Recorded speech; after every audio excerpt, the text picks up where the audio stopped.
What's up, everybody? Thanks for being here. As I said, when I give speeches, I kind of have to write it out, or else it's not going to make any sense. So I hope you don't mind. I have my iPad with me to help me out with some of these notes here.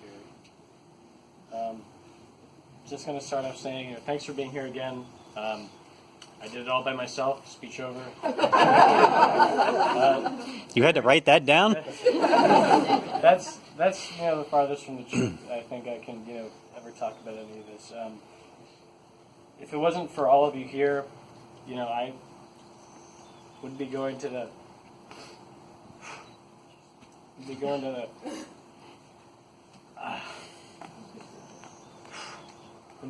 places I'm going, wouldn't be able to graduate and stuff.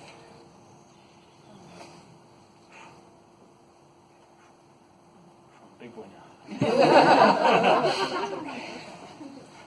It's okay, son. So,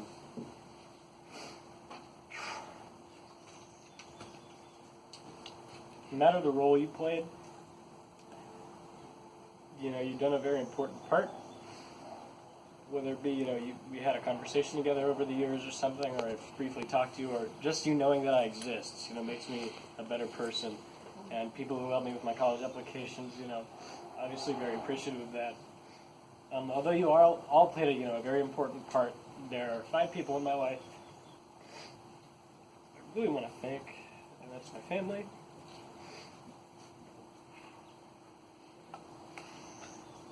They obviously brought me to where I am today. They say that parents should always try to raise children that turn out better than themselves. And that's going to be really hard for me to do, because my parents are really, really 2 cool people. And I'm not throwing any shade at your other parents, but I'm pretty sure I have. So I'm going to start off with my dad. Whew. We've got tissues. Okay. So. One of your brothers.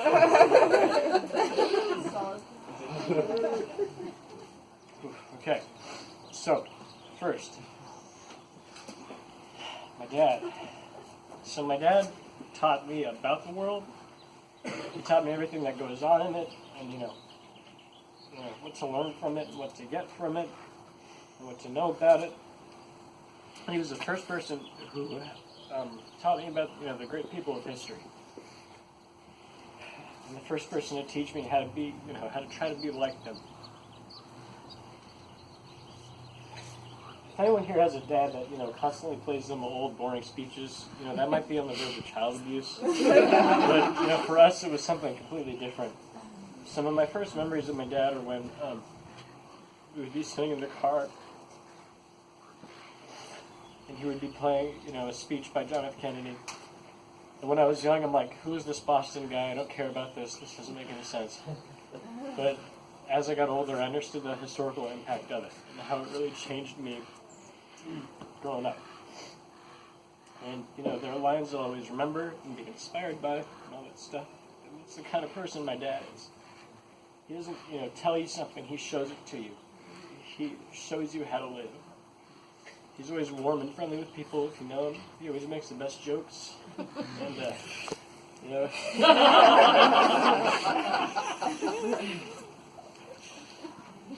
So he's my first role model, my first teacher, and also my first speechwriter. I couldn't do any of the things I do without him. I just want to thank him. That's all I have from the iPad, so now I just kind of do it on my own. I don't have enough time, really. Okay. I guess I'm just getting a little emotional because,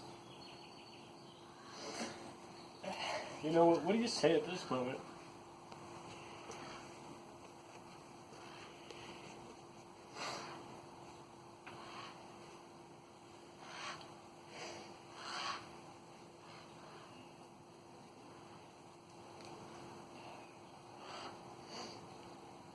Just not lots of words for everything. all I can think about is just all the memories going through it. You know, the beautiful, the things I can't ignore. They're wonderful. Okay. So obviously, being born a straight white male has had its perks in life. You know, I've gotten to do pretty cool things, and I obviously want to thank my parents for that. But you know, I think being in this position, you know, having historically everything kind of given to me, it's you kind of have to work a little harder for other people. And if anyone knows that the best, it's my mom.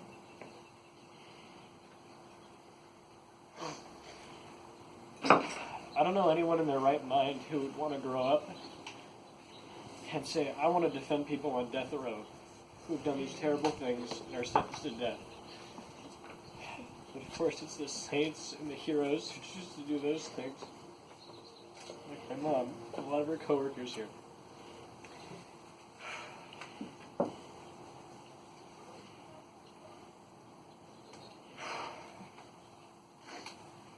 If you think you know anybody who's more of a hard worker than my mom, you're absolutely incorrect. Because I really have never met anyone who works as hard as my mom. Whether it be with us or in life, I feel like you could ask my mom to build a nuclear reactor because her kid needed it for a project and she'd be done with it in like 2 days. She's just that kind of person. And, I really hope that is rubbed off on me. We'll see in college. Obviously, my mom has been behind me every step of the way. And I'll really never forget everything she's done for me. One of the first memories I have with my mom is we were hiking up to those trees you see up there on that hill right. So you see that trail that goes up to that first set of trees kind of on that bump. We as a family used to hike there all the time as kids. Yeah, my mom would do that. When I was younger, I used to be the scrawniest of the boys, even though I wasn't born last. I used to be kind of more slow. I used to be a little short. And I remember one day when we were hiking up there, I think I was like 8 or 7 or something. My mom and I were kind of in the back, holding down the rear, trying to get up the hill. And we sat on this log because we were tired. And we saw a little bunny, run through. And I was kind of, afraid of it because it's just this wild animal. I don't know what it is. But my mom, kind of taught me to appreciate it. And to not always look at things with fear at first that you don't understand, but to try to understand them later and see the beauty in them.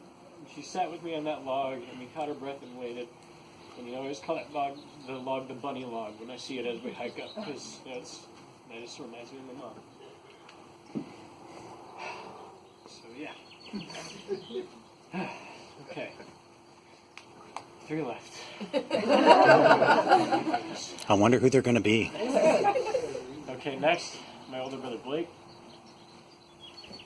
He's been, you always think of your older brother as kind of a jerk who pushes you around, makes fun of you, and that's Blake. Blake does his job.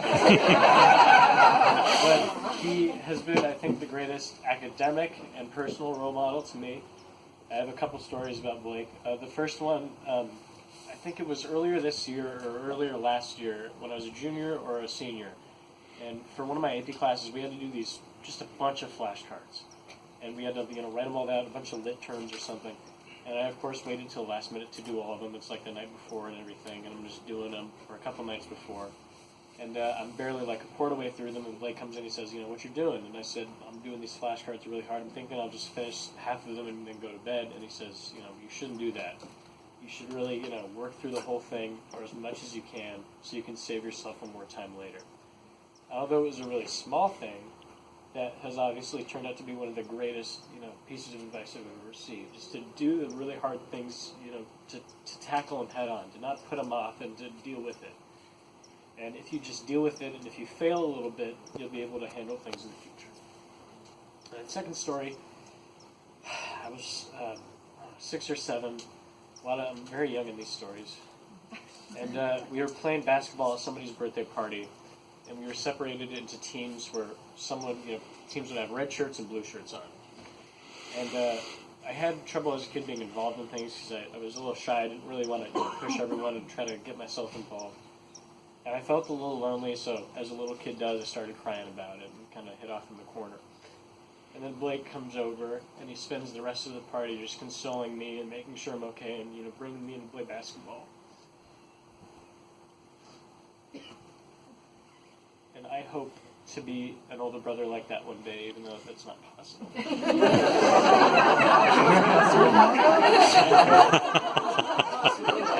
That my kids, or at least act like that, be inspired by their uncle to do that. Okay, 2 left. Hang in with me, please. Trevor. I didn't think I'd be this emotional. Okay. Brian. So if aliens ever come down to Earth, when they come down to Earth, and they asked for our best human being, the person who is the most moral, the smartest, the most capable, and the pinnacle of what a human being should be, I would immediately say, here's Ryan. Because I've really never met a person so in touch with righteousness and goodness and how to be a good person to all people than my brother Ryan. It doesn't matter who you are, if you're a family member. If you treat someone badly or if you have a weird attitude about something, he will call you out on it for good reasons. And although we can kind of let that slip out of our lives sometimes, we don't have a lot of that these days, obviously, politics and all that, treating people nice, but Ryan has really inspired me to not sit at the sidelines and see something that isn't right and just let it happen. Even if it makes you embarrassed or it takes a lot of courage, you just got to say, that's not right, here's why, let's talk about it. And I love him for that. He was my first best friend from when we played Legos together, or played with action figures, or just talked. We had this thing where when either one of us were taking a shower, it would be kind of scary when we were alone in the bathroom, by yourselves, and we were little kids. And so the other one would kind of stay in the bathroom while you're taking a shower and just talk to you. So when you shampooed your hair, the scary monster demons wouldn't get you when you closed your eyes.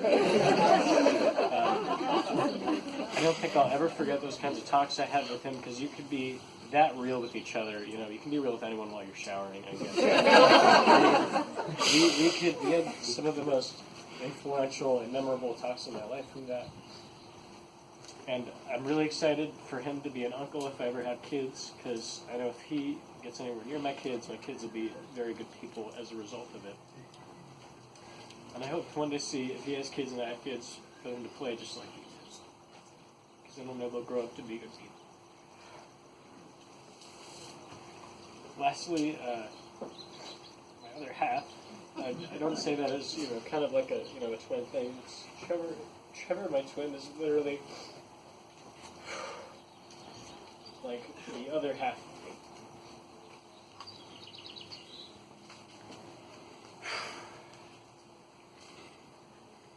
I've known him since I was born. Since before you were born. He's always been my roommate. Biologically, he's been my roommate. And, I don't think I've learned more from anyone than I've learned from Trevor. Although he doesn't really like tutoring me in math, when he does, I learn a lot. And as my parents said, he's got this very witty, critical humor that you don't see a lot these days. And it's just, he's a pleasure to be around, I think. And he's one of the smartest people I'll ever meet. Not just because he's my twin, but he just kicks butt at math tests. He'll just see a math problem on the board, and he'll just know exactly how to do it. And he's just got this mind that works beautifully. I've always been a little protective of him, because he's my twin. I make sure he's okay. So I'm kind of nervous, not being near him in college. So I'm going to have to start talking to his roommate before I leave. I don't think I know anyone better, and I don't think anyone knows me better than Trevor. And one of the reasons I tried to do well in high school and do the things I did was because he was there, and because I could always rely on him to talk to him and everything. He's been my best friend.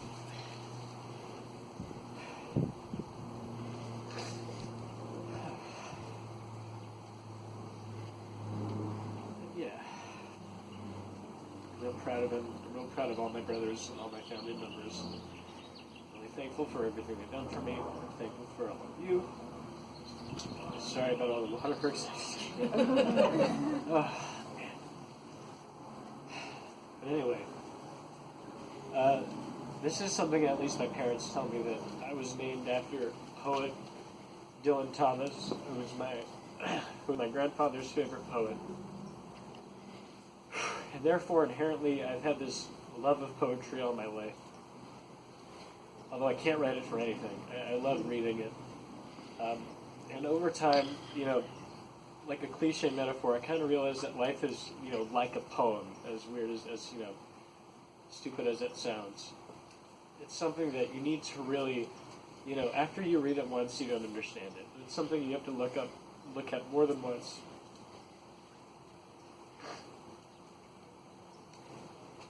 And the more you struggle with it and dissect it and water it down and take everything off of it, you kind of finally understand it.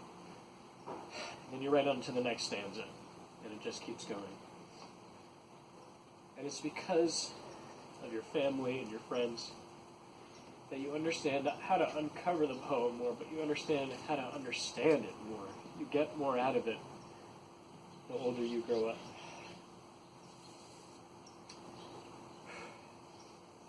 I'm sure as soon as I'm done talking, I'll forget a bunch of things I wanted to say, but again, I thank you guys for being here. Please, keep in touch with me after. Don't ever stop talking to me. Don't ever be afraid to say hello. I'll try not to either. And just make sure to hold me accountable and to help me remember how to be the person that my family has helped me become today. So thank you all for the sacrifices you've made. I love you all.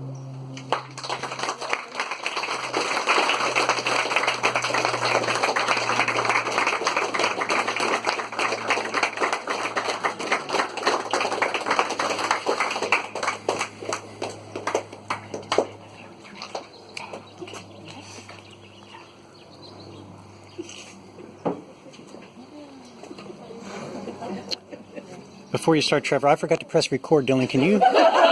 Just one more time.